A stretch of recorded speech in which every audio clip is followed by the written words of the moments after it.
Ducrot et Daniel Riolo et vous au 32-16. On vous rappelle que mardi, la France jouera sa finale face à la Biélorussie, sa qualification pour la Coupe du Monde 2018 en Russie. Alors la France, si elle gagne, elle est qualifiée quoi qu'il arrive. Et si elle ne gagne pas, il faut qu'elle fasse comme la Suède, c'est-à-dire soit match nul comme la Suède, soit perdre comme la Suède si la Suède perd. Voilà, pour faire simple. Aujourd'hui, l'Égypte s'est qualifiée pour la Coupe du Monde également, victoire 2-1 face au Congo. Et la Pologne s'est qualifiée également, s'imposant 4-2 face au Monténégro. Voilà, des nations qui rejoignent donc celles déjà qualifiées pour cette Coupe du Monde qui se jouera en Russie. L'année prochaine, on a fait la vie tranchée de Pierre Ducrot, place à la vie tranchée de Daniel Riolo. Putain, Daniel, t'es dégueulasse, Cognos. Pour la première fois en 10 ans, je me suis vraiment rendu compte que je t'ai coupé la parole. Non, ta gueule. Ça m'était jamais arrivé avant. Ah, il est très très bon celui-là. Un combo extraordinaire. Daniel. J'ai commencé un petit peu à en parler de mon avis tranché pendant que je donnais la réplique à Pierre. En fait, je sais pas si je vais me faire l'avocat du diable, mais moi, j'ai le sentiment qu'on est en train, en tout cas, de devenir l'un des pays où on parle le plus de jeux. Finalement, on en parle beaucoup. Et j'ai presque envie de dire que là, d'ici la Coupe du Monde, il va falloir arrêter. Il va falloir arrêter de chercher. Il va falloir arrêter... Enfin, je dis il va falloir, alors que je sais très bien qu'on le fera quand même. Non. Un peu d'accord avec moi, finalement. Non, parce qu'au fond, je le déplore. J'ai envie, comment dire, j'aimerais, mais en fait, je ne sais même pas si j'aimerais vraiment. Mais je crois qu'il faut arrêter de chercher. Il faut arrêter de chercher parce qu'il n'y en aura pas. Comme je te le disais, on ne réussira pas à mettre un jeu de possession en place, et après tout, on s'en fout. On ne réussira pas à mettre un jeu de contre en place, parce qu'on n'est pas une équipe de contre. En fait, je ne sais pas quel est le style. Le style, c'est le style Deschamps. T'es sur le terrain, les 11 mecs essayent de donner le maximum dans une démarche qui est souvent individuelle et pas réellement collective. Qu'en fait, le collectif se met en place parce que les 11 individualités se battent, tu vois, sont dans les duels. Et puis après, si tu as les occasions, t'essayes d'en profiter. Mais il n'y a pas de jeu collectif dans cette équipe. Moi, j'en vois pas. Moi, on en a vu par brief contre les Pays-Bas. Je pense un peu comme toi, et je suis d'accord avec toi, mais cette force collective mentale qui se met un petit peu en place, plus le talent et la vitesse. Est-ce qu'on a vraiment des références là-dessus ? Est-ce qu'on a des références sur ce jeu-là ? Est-ce que c'est une référence le match en Suède ? Si t'es vraiment fort comme ça, elles sont où les références pour dire que ce groupe-là, mentalement, il sera à la hauteur si t'es bousculé ? Quand tu vois comme t'es bousculé par les Bulgares, si t'as une équipe un peu plus forte en face et qui mais tu tiens contre les Bulgares, ça va, c'est pas, tu vois, c'est le dernier Euro, t'as pas fait un bon Euro, mais t'as tenu les matchs. L'air de rien. Non, je suis désolé parce que je sais que ça t'attriste. Non, mais t'as pas joué contre grand monde, quoi. C'est ça. Ouais, mais alors dans les phases de qualif, c'est un peu le cas de tout le monde, Daniel. Pas le groupe de l'Espagne et de l'Italie. Où là, vraiment, t'as une vraie dualité, mais sinon. Non, mais c'est en fait, c'est ni négatif ni positif ce que je dis. Je crois effectivement qu'on trouvera pas. Non, j'essaie d'être objectif. Non. Je crois qu'on trouvera pas de style, que de toute façon, c'est notre équipe de France, qu'on va l'emmener, enfin qu'on va aller avec elle à la Coupe du Monde en Russie, qu'on sera derrière elle. En fait, c'est une équipe qui ne te donnera de la satisfaction que dans l'issue du résultat. Ce qu'elle fera sur le terrain sera rarement doté d'émotion. De ce côté-là, il ne va pas se passer grand-chose. Mais à la fin, de toute façon c'est la philosophie de Deschamps. T'as gagné ou t'as perdu. T'as gagné ou t'as perdu. Donc, à l'arrivée, t'avanceras peut-être les tours, les matchs de poule, je sais pas. Après, des fois, à la Coupe du Monde, tu peux te taper un bon tirage, donc tu sors. Si t'es pas dans un groupe de la mort, il y en a toujours un. Pas sûr que la France tombera dedans. T'avances, le 8e, ça dépend aussi de tes tirages. La dernière Coupe du Monde, t'avais pris le Nigeria en 8e, plutôt pas mal. Dernière Euro, t'as joué l'Irlande. Et l'Islande, il y a quand même pire en 8e écart de compétition, carrément. Tu vois. Même contre l'Allemagne, tu as réussi. Donc voilà, en fait, tu prendras chaque tour, tu prendras les matchs. En fait, c'est tout ce qui est des chances, c'est-à-dire pragmatique. Il y a que le résultat qui compte, donc tu regardes le résultat à la fin. Et puis après, tu vois, c'est frustré un petit peu parce que tu as des joueurs de talent quand même, et tu t'as évidemment. Non, mais je pense qu'il te manque. Pour moi, ce n'est que de la frustration. Regardez les Bleus, mais je pense que je suis pas tout seul comme ça. Il te manque le joueur qui assure le lien de tout ça, et c'est en général un meneur de jeu de fou, quoi. Est-ce qu'il y a vraiment des joueurs qui te font kiffer, tu vois ? C'est compliqué. Tu peux pas dire qu'un Mbappé ça peut pas te faire kiffer. Mais Mbappé en équipe de France, il a encore pas fait, fait kiffer personne, il a encore rien fait. Mais c'est dans un an, Daniel. Pour l'instant, il a encore rien fait. Il va faire. On sait pas. Il va faire. Non, toi tu me parles il a de trop de talent pour ne pas faire. Toi tu me parles de potentiel kiff. Ah bah oui, moi je te parle aujourd'hui. Si tu prends aujourd'hui, est-ce que tu me cites un mec? Moi, N'Golo Kanté, oui, par exemple. Ouais, donc un joueur, un joueur défensif. C'est super important. Dans son rôle. Enfin, t'es d'accord que quand t'es le Brésil, le mec qui te fait kiffer, c'est Neymar. Quand t'es l'Allemagne, c'est leur jeu offensif. Quand t'es l'Espagne, c'est leur joueur offensif. Voilà, nous, notre kiff à nous, c'est Kanté. Ouais, non, mais j'adore ce joueur. Griezmann a été kiffant, Daniel aussi. Ça a été le cas pendant l'Euro, ça a été le cas avant l'Euro aussi. Je comprends ce que tu veux dire, mais alors là, on parle de deux choses différentes. On parle d'un côté être efficace et pragmatique de faire avec ce qu'on a, et de l'autre côté avoir du beau jeu comme on aime, etc. Mais c'est même pas deux choses différentes. Beau jeu, je m'en fous s'ils veulent jouer en contre. Moi je trouve ça très bien aussi, j'ai aucun problème avec ça. C'est que pour l'instant tu les vois même pas jouer comme ça. Qu'il se passe un truc, non je vois pas. Donc je crois qu'il faut arrêter de chercher. Et puis comme disait Johnny Hallyday, on est tous ensemble. Ouais les bleus, on est tous ensemble. La France est debout. Tiens, réaction des Brunstein sur le hashtag RMC Live. On est l'un des pays où l'on parle le plus de jeux sans en faire. Voilà, il est un peu d'accord avec toi, les Brunstein. Est-ce que vous êtes d'accord avec Daniel? Vous n'êtes pas d'accord avec Daniel, on vous attend au 32-16. C'est ce qu'a fait Erwan. Il a pris son téléphone, il a fait 3-2-1-6. Juan. Erwan. Voilà. Juan Mata. Salut Erwan.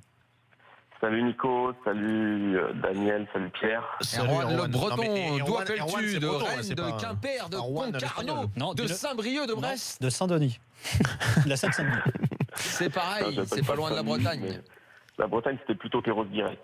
Là où les Bleus. Fabuleux ça. Merveilleux, fabuleux. Superbe, les crêpes, magnifique. Le cidre. Ah, c'est pas que ça. Voilà. Non, je déconne. Hein. Oui, c'est la baie, magnifique, rose. Ouais, avec les rochers. Les rochers. Alors, est-ce que tu es d'accord? Le nom de l'hôtel devant cette baie-là, parce qu'il est magnifique. C'est pas le Clara ou quelque chose comme ça? L'hôtel Clara. Ou le Morgan. Erwan, tu connais? Le Morgan. Et évidemment, tu connais l'anecdote.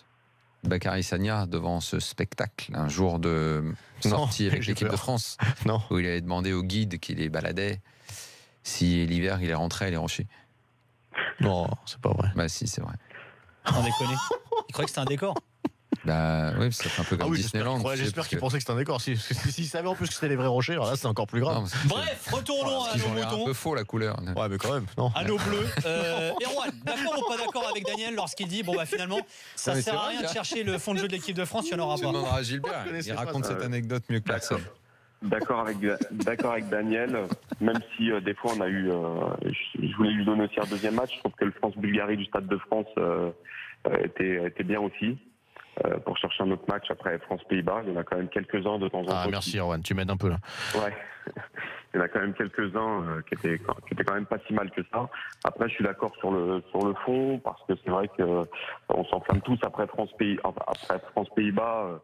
J'entendais des gens dire déjà qu'on avait gagné la Coupe du Monde et que 2 semaines après, on retombe après le Luxembourg. Et puis c'est vrai qu'on change assez avec l'équipe de France, c'est dur de prévoir. Tant qu'elle joue pas bien, on a tous un peu, les 60 millions de Français, on a tous un peu raison.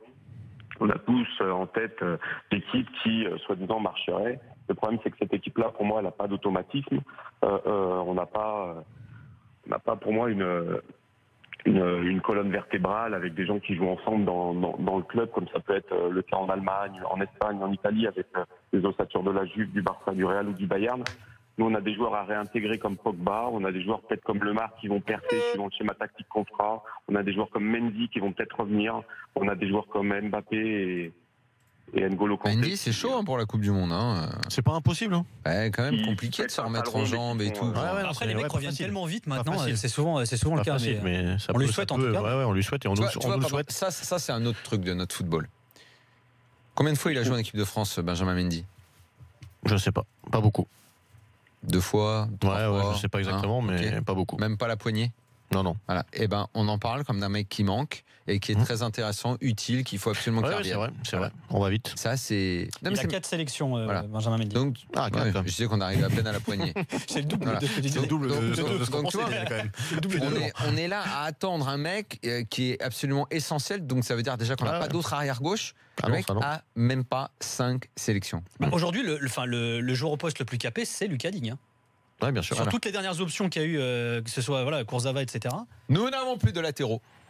Il y a Patrice Evra qui est capé, mais Allez les bleus, on est tous. Merci en tout cas, Erwan, de nous avoir En appelé. tout cas, moi, Mais je Erwan- suis cramé parce que j'ai fait le con avec cette chanson et je l'ai dans la tête. Ceci dit, Erwan disait quelque chose d'intéressant, c'est que les Pays-Bas, effectivement, c'est le seul match à retenir. C'est peut-être le seul match où tu as des adversaires, même si c'était un petit Pays-Bas, qui ont joué et qui ont libéré des espaces. Moi, j'en reviens à ça. Et les autres matchs, c'est des matchs où tu as des équipes qui te craignent et qui sont regroupées, où là, on n'est pas bon. Samuel sur le J'essaie hashtag de RMC convaincre Live Daniel, nous dit personne ne nous fait rêver dans cette équipe de France. Aucun joueur n'est charismatique dans cette équipe. On remercie encore une fois Erwan qui nous a appelé au 32-16. Juste, j'aimerais qu'on écoute un son alors qui a fait beaucoup parler depuis hier. C'est la réaction d'Adrien Rabiot alors qui est rentré en cours de match. Qui n'a pas été très convaincant. Et Adrien Rabiot a expliqué peut-être alors son match compliqué en Bulgarie hier. Écoutez son explication au milieu de terrain du Paris Saint-Germain. C'était assez dur parce qu'il faisait froid, j'étais pas chaud, c'est compliqué. J'avais aussi la peur de me blesser quand on rentre dans des conditions comme ça. Je suis rentré dans le collectif.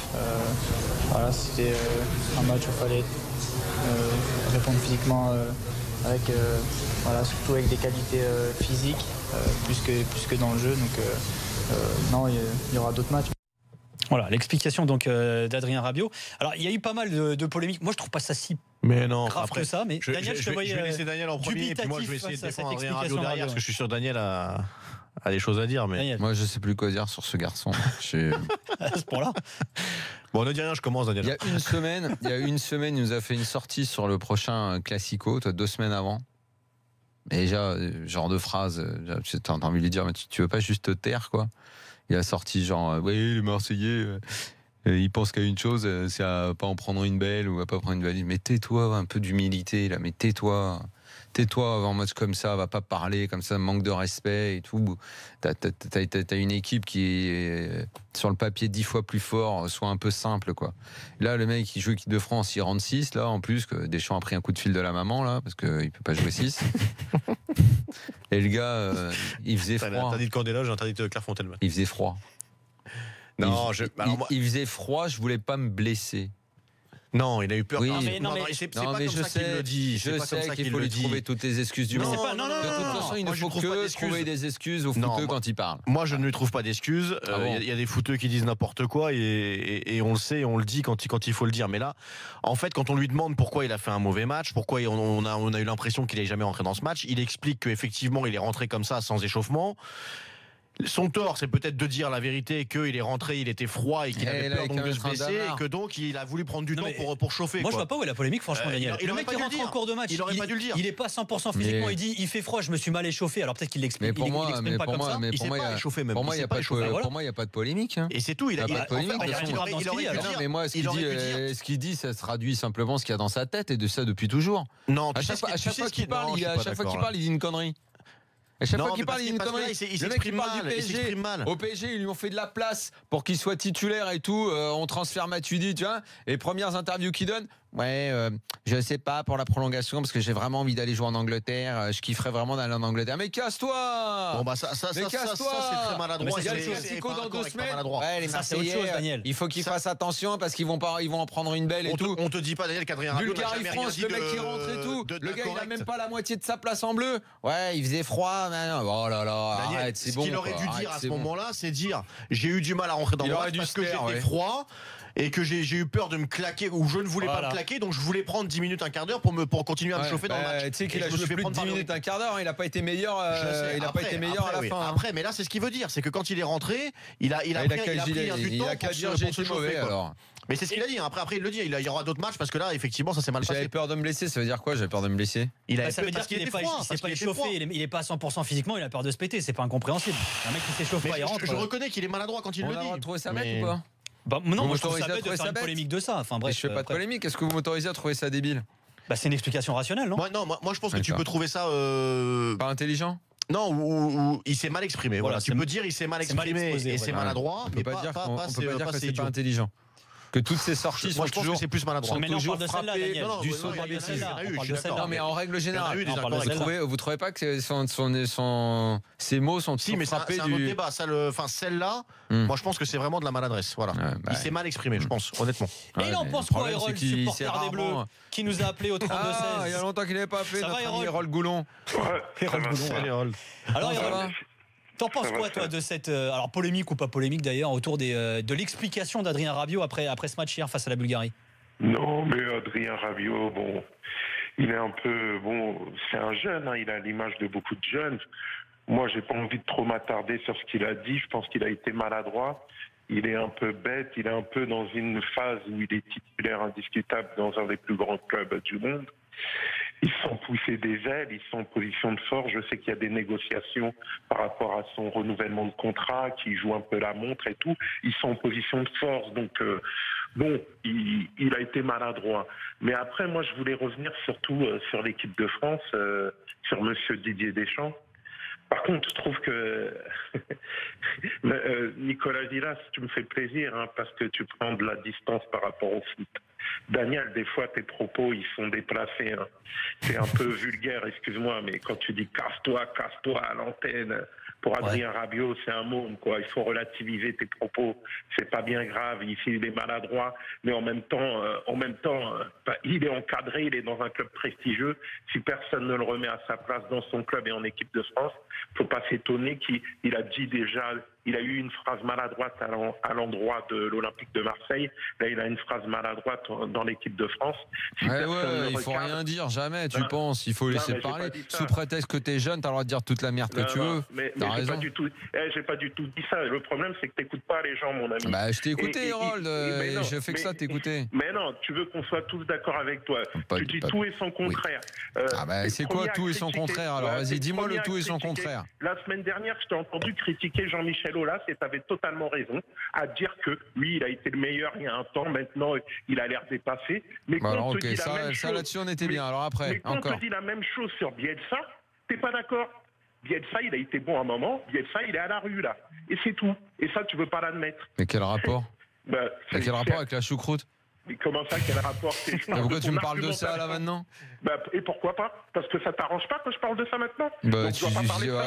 Si tu veux pas. Mais attends, excuse-moi, Harold. Jean-Michel Aulas, ça t'a pas dérangé que je parle de Jean-Michel Aulas? Pourquoi tu m'as pas dit pourquoi tu parles de ça maintenant? Mais parce que quand je parle de Bielsa, tu me dis pourquoi je parle de ça maintenant? Parce que je te laissais terminer ta phrase d'abord. Je sais que c'est le Riolo Show qu'on doit parler. Quand toi tu le désires, des sujets que tu désires. Non. Non, c'est pas comme ça par contre. Non, alors là, Harold, je t'arrête tout de suite là-dessus, les gars. Oui, il y a des personnages, entre guillemets, historiques de l'after. C'est pas Daniel qui fait le programme de l'after, hein. C'est Jérôme Thomas, c'est d'ailleurs les mecs que vous voyez pas. Et je vous le dis, c'est eux qui font le taf. On en discute entre nous. Et après, voilà. Après, il y a eu l'avis tranché de Daniel, comme il y a eu l'avis tranché de Pierre, il y a mon avis tranché. Là, pour le coup, c'est pas comme ça que ça fonctionne, hein. Sincèrement. Attends, laisse-moi lui répondre quand même. Vas-y. Non, mais d'abord parce que je te laissais terminer ta phrase sur le quel rapport. Et en plus, excuse-moi, mais même si je suis grand défenseur de Bielsa, sur ce qu'il fait en ce moment, je vois pas où est-ce que tu m'as entendu ne pas dire que en ce moment ça marche pas. C'est bizarre que tu me dises ça. Non. Ces derniers temps, non. Je suis désolé. J'ai eu souvent souligné. Bon, cela dit, c'est pas le sujet, les mecs. Hein. On part dans un délire. Là. On n'est pas là pour parler de Bielsa. Mais non, mais c'est pas le sujet. Mais je t'assure qu'Harold, sur les derniers matchs et tout, à chaque fois qu'on en a parlé. Quand on attaque tout ce qu'il a fait en règle générale et tout, ok, mais sur ce qui se passe à Lille en ce moment, à aucun moment j'ai été défenseur. C'était quand même assez compliqué de l'être si j'aurais dû l'être. Hein. Là, je suis désolé, c'est pas vrai. Hein. Vas-y, le mot de la fin, Harold. Un message d'amour, Harold. Comme Nicolas dit, c'est pas le sujet. Mon sujet. Maintenant, il y a 2 secondes, c'est moi qui dis, il n'y a pas de rapport. Non, relance pas. Maintenant, tu me dis, c'est pas le sujet. T'es quand même formidable. On voulait un mot de paix. Mais là, franchement, t'es formidable, mec. Harold, un message d'amour pour finir, s'il te plaît, Harold. C'est juste pour lui dire que c'est parce que moi, j'ai pas le temps de parler. Je suis venu pour parler de Deschamps. Si tu veux, on peut en débattre. Tu me rappelles, pendant 1 heure, on va débattre. Il n'y a pas de problème. Mais là, c'est toi qui fais tout seul. C'est toi qui fais tout seul, mon vieux, là. C'est toi qui me dis, là, et puis après, tu dis, c'est plus le sujet. Et puis après, tu me dis, alors que je t'ai laissé terminer ta phrase. Et puis après, tu veux parler de Deschamps, mais parle de ce que tu veux. Parle de Deschamps si t'as envie. T'énerve pas. Mais genre, je suis vraiment pas énervé. On s'énerve pas, les mecs. Je m'énerve pas. Laisse-moi parler de Deschamps juste pour dire que Deschamps, le problème, c'est que son match référence, c'est Roumanie-France de 95. Lui, il est emmerdé avec tous ces joueurs doués offensivement. Ça ne l'intéresse pas fondamentalement. C'est ça son problème. Lui, c'est pour ça qu'il tergiverse. Il aimerait avoir son 4-3-3. En 95, contre la Roumanie, le milieu, c'était 42, Deschamps, Guérin. Et devant, il y avait Djorkaeff, Zidane et Dugarry. Et c'est ça, lui, sa référence. C'est ça, sa base, lui. Lui, il est petit jeune et tout, talentueux, techniquement. La preuve, il prend pas Martial. Moi, je suis supporter de Marseille. Thauvin n'a rien à faire en équipe de France. Thauvin n'a rien à faire en équipe de France. Dimitri Payet non plus. C'est Fekir qui doit y être à la place de Payet. C'est Martial qui doit y être à la place de Thauvin. Donc, il y a des choix déjà qu'on ne comprend pas. Il est emmerdé avec tous ces joueurs talentueux, Deschamps. Et c'est ça le problème. Et c'est pour ça qu'on ne gagnera pas de grande compétition. On va se qualifier, mais il va tergiverser lors du mondial. Il va faire des compositions sans queue ni tête. Déjà, il va avoir Pogba. Il est obligé de mettre Kanté titulaire. Et comme ils sont obligés de mettre Pogba alors qu'ils ne croient pas trop en Pogba, déjà, ça va un peu influencer son choix. Finalement, tu es d'accord avec Daniel, c'est du bricolage. Merci Harold en tout cas de nous avoir appelés. Merci Harold, on à était bientôt d'accord Harold. quand même. Bonne soirée à toi Harold. Bonne soirée, monsieur. Merci, salut. Ciao Harold. On se fait une petite pause des mecs et on revient dans quelques instants avec un avis tranché sur le Portugal. Et qui c'est qui va le faire comme de par C'est lui. hasard. Regarde, c'est Bibi, t'as mal le t-shirt. Vous avez vu ou pas Vous avez vu le t-shirt ou pas Il a des bonnes joues sur ce t-shirt. Oui, mais c'est photoshopé, c'est histoire de dire. on s'était Allez, fait on revient. Dans quelques instants, supporters du Portugal et de la Suisse, on t'attend au 32-16.